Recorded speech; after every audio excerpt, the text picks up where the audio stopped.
Welcome to Principal Center Radio, helping you build capacity for instructional leadership. Here's your host, Director of the Principal Center, Dr. Justin Bader. Welcome everyone to Principal Center Radio. I'm your host, Justin Bader, and I'm honored to welcome to the program Dr. Daman Harris. Dr. Harris has been a public educator for a quarter of a century, currently serving as the manager of higher education partnerships for a school district in Maryland. Dr. Harris holds a PhD in education policy and is also the co-founder and co-leader of the Building Our Network of Diversity, or BOND project, a nonprofit organization dedicated to making schools better places through supporting efforts to recruit, retain, develop, and empower men of color in education. He hosts Bond's podcast, the BONDCast, which features Black and Latino male educators and uses long-form interviews to discuss how they became educators and what drives them to continue. He teaches at McDaniel College and the University of Maryland at College Park and presents and consults around the country on strategies to acquire and maintain a diverse teaching workforce. And he's the author of the Antiracist School Leader, What to Know, Say, and Do. And now, our feature presentation. Dr. Harris, welcome to Principal Center Radio. Thanks for having me, Justin. I'm excited to be here. Well, I'm excited to talk with you about the book, and I would love to start just by diving in a little bit to what prompted the book. What did you see happening in our profession that told you that this was the right book to write at this time?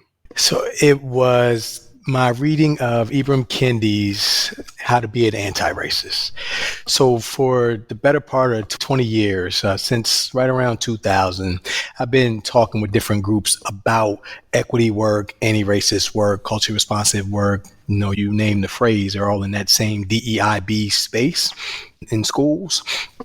And it used to be that I was able to talk with my teams at my schools when I was a principal to say, hey, it's okay with me that you love kids and I'm going to help you teach and learn and teach you some strategies and some skills and we'll be just fine. And it really wasn't until I read Ibram's book where he says the framework is way more simple than what you're thinking, Daman. I felt he was speaking to me directly and said, you're either being racist or you're being anti-racist at any given moment in time.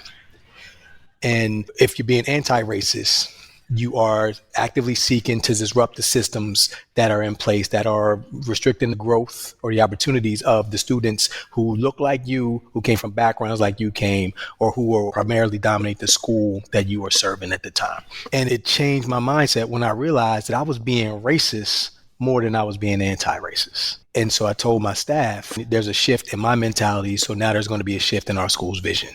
It's no longer enough that you love kids. I need you to be able to work with me to disrupt the systems that are recreating some problematic circumstances for our students and their families, or you're in the wrong building. It reminds me of the age-old saying, we can be part of the problem or part of the solution.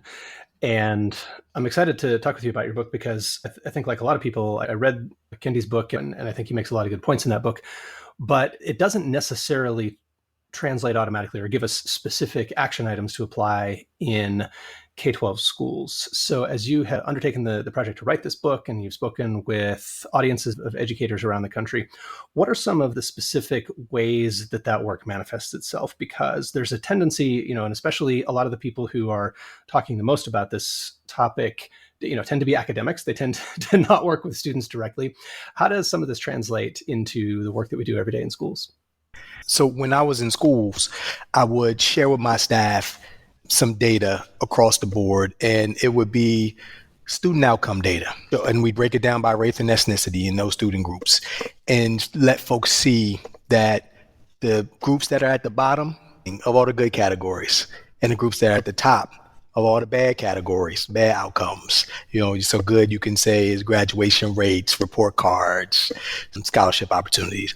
Bad you could say suspensions, office referrals, special education, identification in some cases.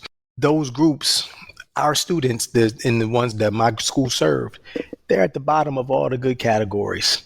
And at the top of all the bad categories, year after year. So we've used different curricula.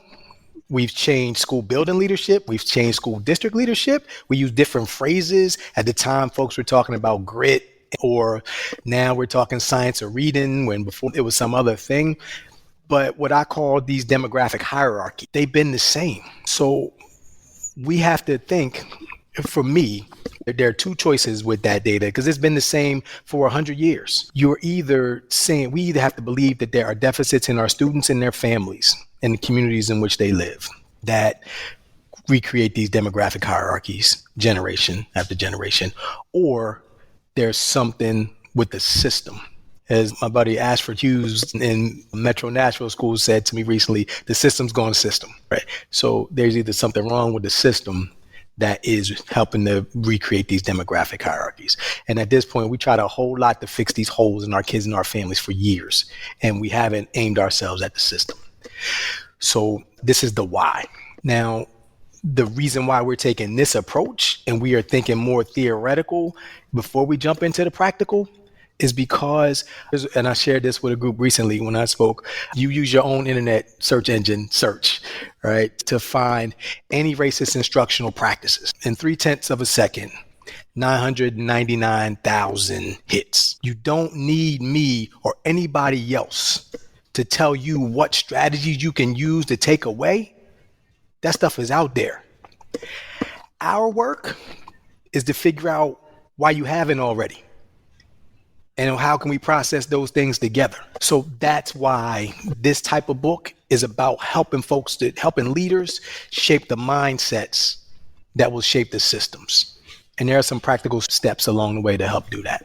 So I often hear when I speak about these issues, folks pull me to the side or come up to me after the presentation and we have some conversations and folks say, like, I want to learn more about this because I'm not quite sure if I'm using the right phrases, if I'm using the right approach to talking with my staff or talking to my community members, talking to my supervisors. I know I want to build a climate of inclusivity and diversity in our organization. I'm just not quite sure what that means. I want to be, and I think I want to be an anti-racist school leader, but I'm not really a leader. I'm not a principal. I'm a third grade teacher. So I'm not quite sure if I fit this. And I hear these phrases like white supremacy or PRT or, critical race theory, and it all just gets jumbled and lost. And I just don't know where to begin. So where do I start? What should I consider? What steps should I take? Like this book is for those folks. And I begin with telling folks right from the start, you don't have to have a title to be a leader. And the audience here are mostly administrators, but I imagine there are also folks who aspire to be administrators and folks who supervise administrators and folks who are administrator adjacent, so to speak. So you don't have to be the formal leader entitled to be a leader in your building and a leader on your team and a leader in your community. And so let's start there. Secondly, if you are thinking that this is the space where you need to grow, it's time for you to educate yourself and commit to the work, right? So that means you need to look at what research is out there. You need to look at what other literature is out there, not just empirical stuff. You need to self-assess about where you are in your growth in this area. There are tools in one of my chapters that can help you gauge really simply, are you in a zone of fear with this work? Are you in a zone where you're trying to learn about this work? Or are you in a zone where you've learned a lot and you are ready to push off and grow and thrive in this work? And you can do the same measurement, same assessment for your local context. There are also dozens and dozens of book titles and summaries, or at least sort of summaries of some of the books that will give you a ton of insight into this area. There are podcasts listed. There are websites that are there. So there are a lot of different pieces of literature that are there and resources for you to learn about what this topic can be so that you can begin to apply this as you say, I'm ready to go. And once you are personally ready to go, now you're ready to cast a vision about this work to your team. And sometimes that vision needs to be cast publicly in large group settings, but it also needs to be cast privately in smaller group settings. And that means you're casting them to your assistant principal or your leadership team. That means you are casting this to your school building. That means you are announcing this at community events.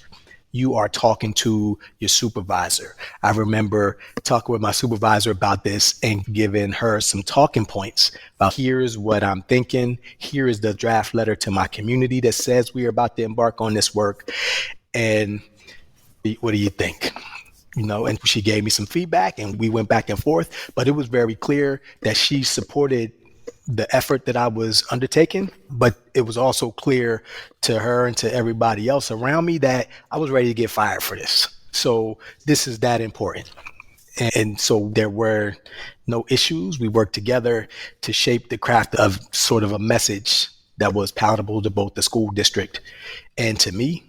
And we were able to begin that work, those first steps to make some announcement. And so I began with this by organizing the talking points that I would use for each of my stakeholder groups. Now, at the time, so that stakeholder groups included the caregivers, the community, my teacher, my supervisor, and students is another space where we also need to consider what conversations we're going to have. I taught at an elementary school, so I didn't really need talking points for my students. My staff was going to help me shape key phrases that we would use uniformly across our different grade levels. So it was different than if I had 15-year-olds or 17-year-olds in my space who were much more ready to take on some more leadership in that regard. I talk to people about using the right vocabulary. Sometimes we get caught up, for example, with race and culture, and we conflate the two. Race is not culture, so I don't use the phrase Black culture, for example. So just little bits and pieces of there's a difference between culture and nationality. Right? So again, I don't use the phrase Ethiopian culture or Guatemalan culture, right? Because different folks in those different spaces may have different subcultures within those regions. So that's a nationality versus that. So I talk about using the correct vocabulary, because sometimes the folks who are resistant to this work will perseverate on the one time you use the one word wrong and hijack a conversation.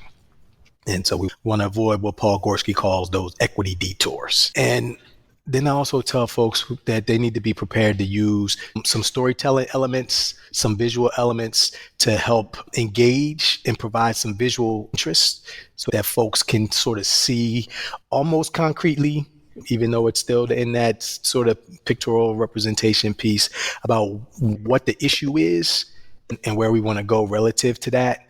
And it was helpful to me to develop a conceptual diagram with my staff to say, hey, here are some steps that we are going to take over the next 3 years. And each step is a different topic along the way. And so those are the first couple of steps that I recommend that people use. First is educate yourself on the topic and be ready to commit to the work, because it's going to be challenging, just like all school leadership is. And two, that be ready to cast that vision, organize some talking points for your different stakeholder groups, consider what elements of storytelling and visuals you're going to use, whether it be verbal analogies or pictorial metaphors, or like I said, the concept diagrams. There are recommendations for all of those things in the chapters in the book. Yeah, and I was going to ask about the kind of becoming aware of how this might unfold and kind of what to be aware of. And I know in chapter 1, you have a diagram. Discover the power of data-driven instruction in your school with IXL. IXL is the most widely used online learning and teaching platform for K-12. It gives you everything you need to maximize learning, from a comprehensive curriculum to meaningful school-wide data. And IXL's diagnostic is research proven to be a strong predictor of performance on standardized assessments, including NWEA MAP, STAR, and iLearn, just to name a few. The best part? Everything I just mentioned is all integrated into one platform, so you can simplify your EdTech tools. Visit IXL.com/center to lead your school toward data-driven excellence today. It has the fear zone, the learning zone, and the growth zone that gives people a little bit of a roadmap and a heads up about what to expect. And you mentioned just a minute ago, that you said you talked to your supervisor, you were willing to be fired for this.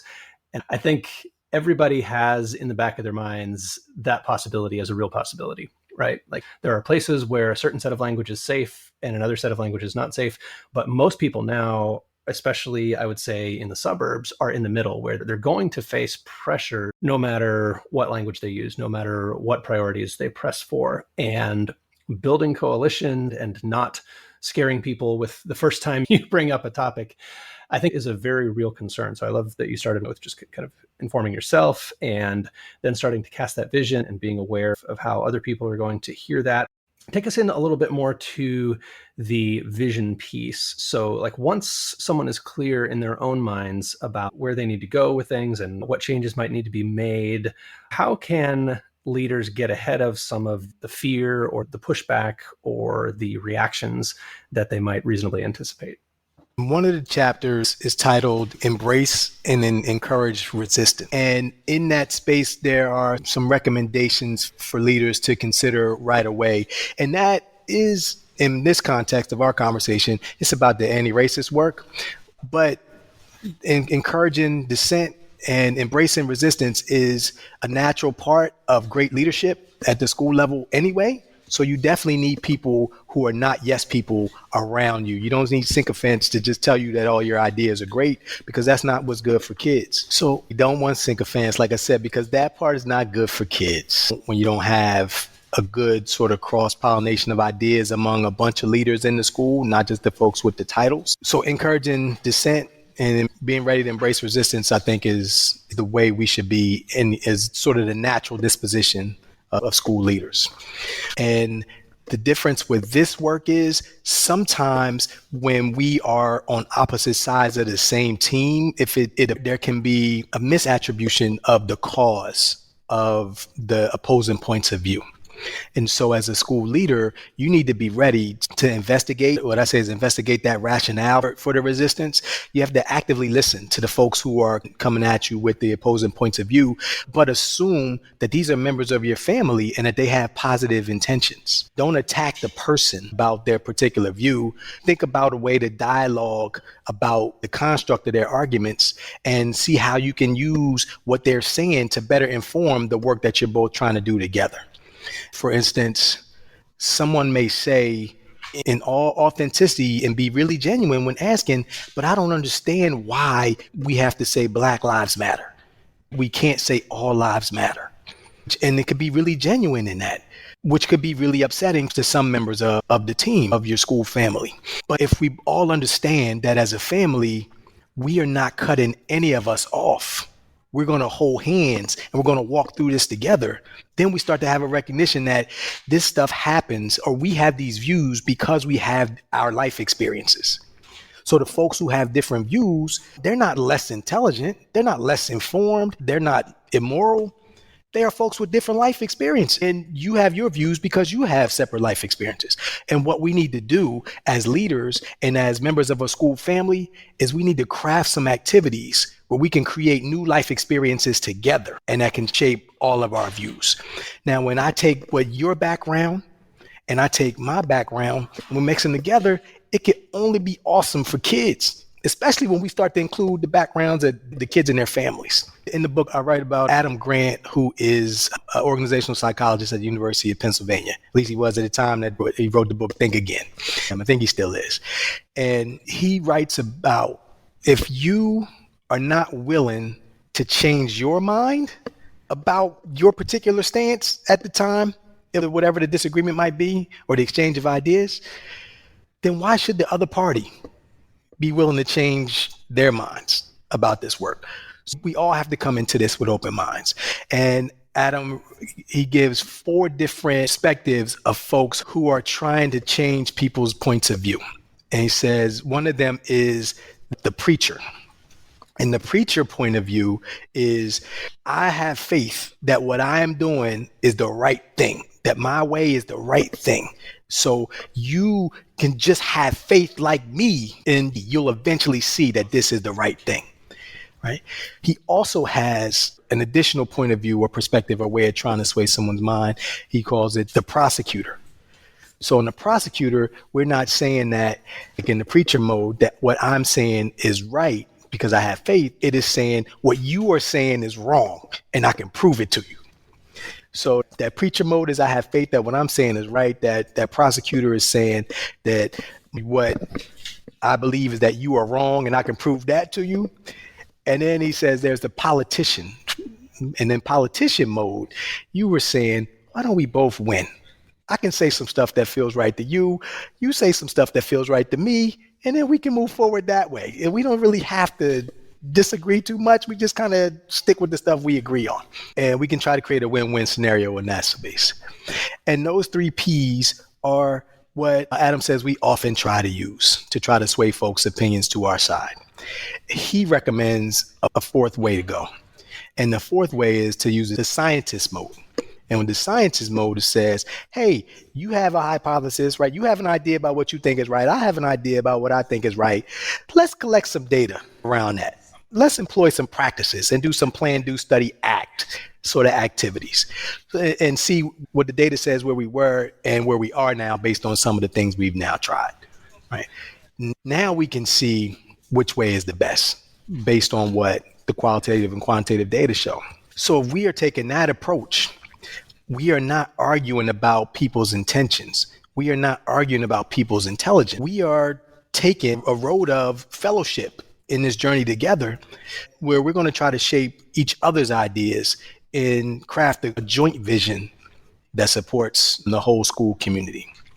2 things come to mind as I'm saying this. That means that 1, we're going to have to balance who gets centered, because sometimes folks say one is we need to be all about the students. Well, school leaders, they just don't like me because I'm put students first.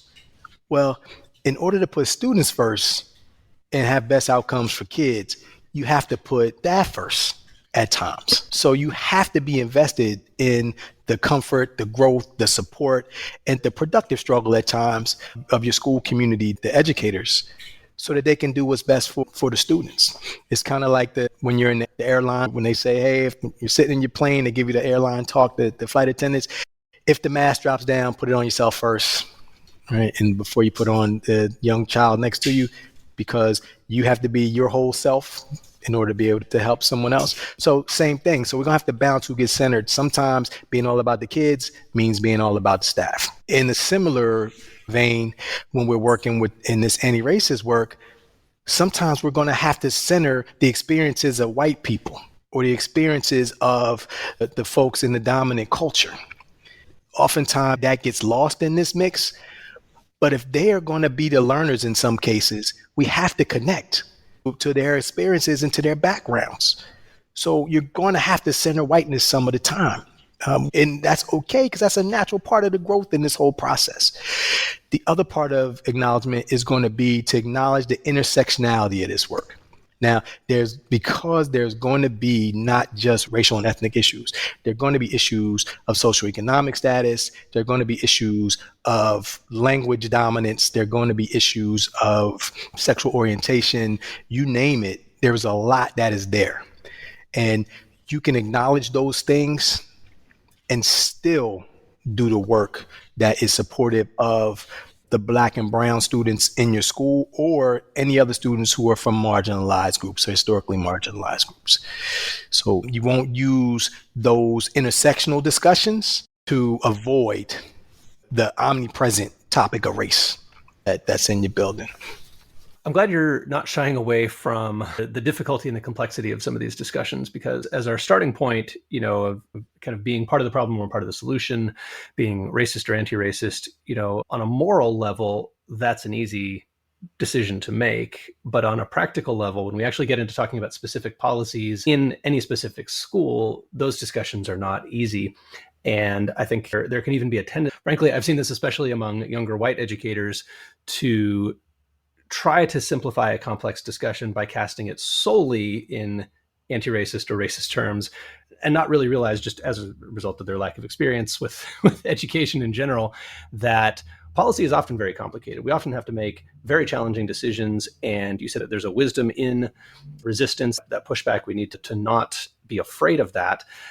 Take us into a little of what that can look like when schools are actually considering making changes to policy, making changes to curriculum, hiring, whatever it may be that needs to change. How do we not get trapped in kind of reductive labeling and name calling and things like that, and when we're actually trying to make the decisions to implement the work? There are probably a couple of different scenarios that come to mind, and some of these I mentioned in the book. So there's a table in the book where I highlight a couple of expressions of resistance that basically say we're resisting the work, but it's in different forms. So sometimes there is sort of an accentuation of nuance, and sometimes there is something that's just more like sledgehammer stuff, and there's just a total disbelief. But in the table, I outlined some of those types of resistance statements and how an anti-racist school leader might consider some counter moves to those spaces. So for instance, some folks may express a disbelief in anti-dark racism just in general. They may say, like, I know some people can be racist, but that doesn't mean like systems are racist. That doesn't mean there's an institution that is that way. And one counter move to that could be to connect, because again, this is about life experiences and helping folks to see that they just haven't had the same background as each other. And that's why we're not having this. So making a connection to the participant, like your staff or community members' beliefs in a form of bias that they might have an easier time relating to. So when I was a school principal, most of my staff were women, or at least a majority of my staff were women. And it was easier for me to help to say, hey, some of our female colleagues have explained that their experiences with discrimination, there have been some things that they could see that I was totally oblivious to because I have a male privilege. So I didn't have to think about that, but they could see that. I couldn't see that sexism, right, or that misogyny in the stuff that we were doing, but they could. And when we look around the room and we start to get a bunch of nods, yes, because that's the background you have. Your experiences have shown you that that's the case. It's the same way with some of this racial stuff and this ethnic stuff. You don't see the obstacles that aren't in front of you, right? It's the human condition. And sometimes, for example, there's another form of resistance. Sometimes people will shout out some cliches like teaching anti-racism makes white children feel guilty and encourages Black children to hate white children.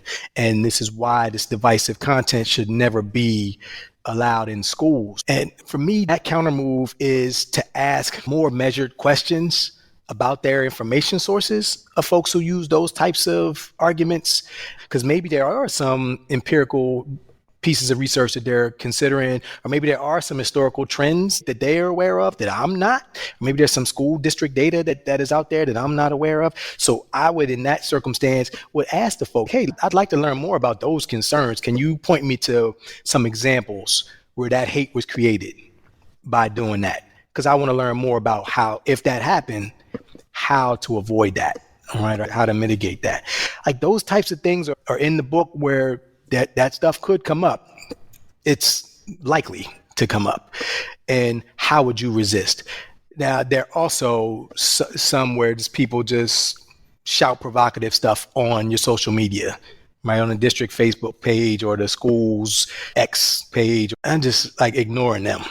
Right, like that is all we need to do. Fred Jones writes in Tools for Teaching about the school discipline stuff. If you get lured into an emotional exchange with a student who's being disruptive, then what you're doing is you are agreeing to star, or at least co-star, in a play that is written, performed, and directed by the student in this case, right? So if you start to get into a social media back and forth with someone who's just shouting provocative things, then you are getting into a play. You are co-starring in a play that is directed, written, produced, and co-performed by that provocateur. So that stuff I'm just ignoring, and I recommend other folks do the same. Yeah, and the public arguments that go nowhere, they're a dead end and no substitute for the work in schools to have these discussions and to make progress. Well, Daman, I think every school is, facing a slightly unique set of circumstances and will go on their own journey of having these discussions. But one of the things that I think every school is faced with is the challenge of hiring and retention. And I had a podcast guest recently who pointed out that hiring is only half of the issue. If we want to recruit a diverse workforce, we can't just recruit, we have to also retain people. And I understand you have a podcast where you talk about that in each episode. Take us a little bit into BONDCast and your guests and what kinds of things you talk about. Thank you. Like you said earlier, I'm the co-director of a nonprofit called the Building Our Network of Diversity Project. We also call it the BOND Project. And it is an initiative that supports the recruitment, retention, development, and empowerment of Black and brown men in education. And a part of what we do is we provide platforms for Black and brown men who are educators to share how they're feeling, to share their expertise, to share their backgrounds in ways that personally empower them, but also connect to the larger story and help other men and boys feel like they connect to the ecosystem.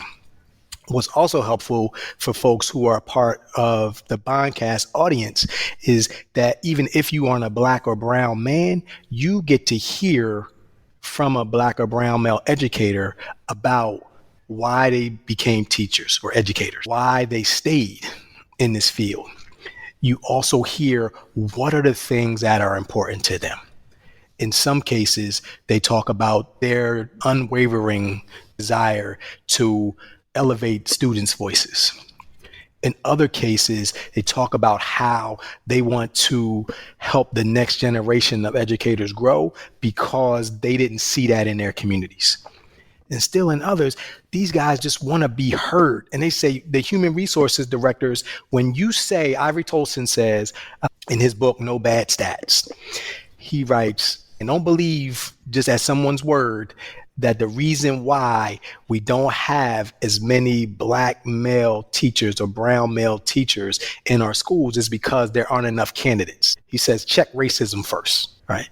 And so these guys are saying, people need to hear our voices. So if you are a school principal and you are trying to figure out how to make your school a better space for men of color or for boys of color, then this is one of those educating podcasts for you. We say in the BOND Project, our theory of action is if schools were better places for boys of color, then more of them would want to become teachers. And if schools were better places for men of color, then more of them would stay in education. And so if you want to learn how to make your school a better place for boys of color and for men of color, then the BONDCast is where you should start. So the book is The Antiracist School Leader, What to Know, Say, and Do. And Dr. Daman Harris, if people want to get in touch with you or learn more about the BONDCast, where's the best place for them to go online? So you can find us at bondeducators.org. Online, we are at Bond Educators on social media, and you can email me directly at dharris@bondeducators.org. Thanks for listening to Principal Center Radio. For more great episodes, subscribe on our website at principalcenter.com/radio.